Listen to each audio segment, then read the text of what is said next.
are the Knight family. And we've been making maple syrup for 23 years, following in a tradition of Quebec farmers for centuries. It's the time of the year where we've been doing it, so it's part of our life, and we can't ski anymore, and plus it's very good stuff. And it's only made in this part of the country, in Quebec, and part of Ontario and part of the Maritimes. Right, so you've collected about 40. 40 gallons. How many more to go? I've got just to probably another 12 buckets down here, so we might get another 10 gallons. Mm-hmm. Yeah. What is your payment for doing this? Enjoyment, really. I mean, I get a bottle of syrup, but then so does everyone else in my family who isn't here either, so. Oh, this is actually interesting. When it starts to get too warm, you get these moss, and that's a little bit of an indication of when it's time to pack it in. Mm-hmm. So this is the first one I've seen in all the buckets we've done, and you know, you should probably go another week or so. And the other indication would be that the sap itself starts to get a little bit yellow in color. It's clearest at the very, very beginning. That would be sort of like a first draw. Now that's really clear. And then towards the end, it gets a much deeper color, which we're much more used to sort of seeing, you know, if you buy it commercially, because they're, you know, commercially they're just tapping the trees till they get every last little bit out of it. And so this is what you end up with mostly.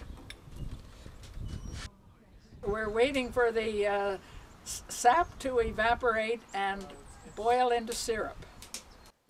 The sap will come to boil in the finishing pan a lot quicker if it's been boiled off or evaporated for a certain amount of time. Sorry, otherwise it won't burn right. Well, it's particularly tough at the very, very beginning because you have to wait until so much, you know, it's 40 to 1, so you have to wait until so much of the water gets evaporated off. But then once you've been doing it every day, you're dealing with stuff that has been partially evaporated, so it goes a lot quicker. And not ready yet. See where the red line is. It'll come right up when we're ready. What's the word? Well, it's that time of year. People just drop by and they want to say hi. They're interested in what's going on. It's a fun activity. It's, you know, a very Canadian activity. And, you know, we even have people who remember doing it as when they were kids and the old-fashioned way, and they have memories of it, and they'll stop by, you know, complete strangers. So it's fantastic.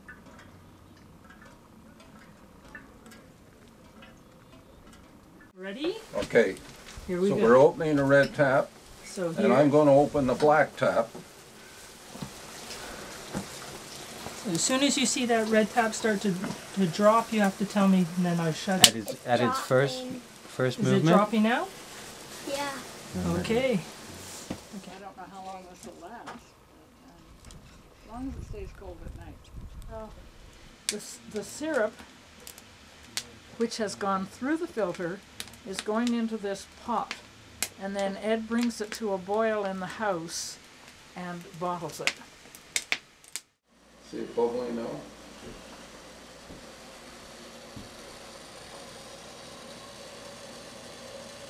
Because I'm putting it in a bottle, and with a boiled liquid, I'm sterilizing a sterilized bottle for a second time, and I put the cap on and I turn it and it sterilizes the cap, so there's less chance of interfering with the syrup, because being a highly sugar content, it's just a beautiful base for bacteria.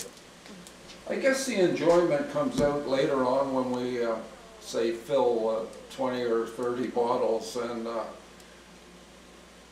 when we go to a friend's house, instead of a bottle of wine, we bring a bottle of night syrup. It seems to be appreciated. Oh, that's a beauty. It's exciting. It's as exciting for me, and I've been doing it for over 15 years now, and I still find a thrill to it. You know, it's the quintessential thing to be doing as a Canadian. You know, maple trees, the maple leaf. It's a very Canadian tradition, and particularly a Quebecois tradition. It's just really neat to sort of have that opportunity to do it at home.